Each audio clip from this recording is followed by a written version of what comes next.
ఆయన చెప్పుకుంటూ వచ్చారు. భారతదేశం ఎదుర్కొనే ముప్పులు సవాళ్లు 2 ప్రధాన అంశాల మీద ఆధారపడి ఉంటాయి. ఒకటి అణ్వాయుధాలు కలిగిన దేశం, మరొకటి అణ్వాయుధ సామర్థ్యం కలిగిన దేశం.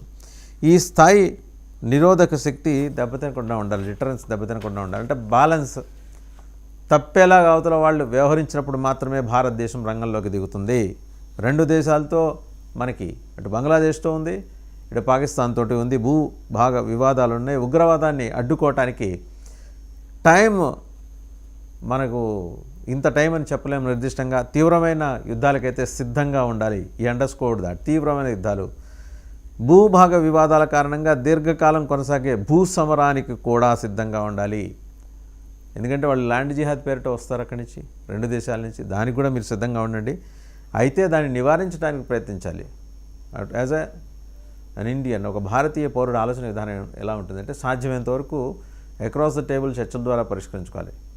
మరి అసలు ఎక్కడ దాకా తెచ్చుకుంటే ఏది నెత్తి మీదకి తెచ్చుకుంటే ఆగాల్సిన అవసరం లేదనేది. కొత్త రంగాలని, కొత్త డిసిప్లిన్స్ని వినియోగించి బలహీనమైన ప్రత్యర్థిని ఎలా అటాక్ చేయాలో మాకు తెలుసు. ఇవాళ ప్రపంచం మాకు కొత్తగా చెప్పక్కర్లేదు. అదే సమయంలో ఇతర దేశాలు ఇలాంటి అడ్వాంటేజెస్ని అవకాశంగా తీసుకోకుండా కూడా మన దౌత్య విధానాలు ఉండాలనేది ఆయన చెప్పకనే చెప్పారు, పరోక్షంగా చెప్పారు.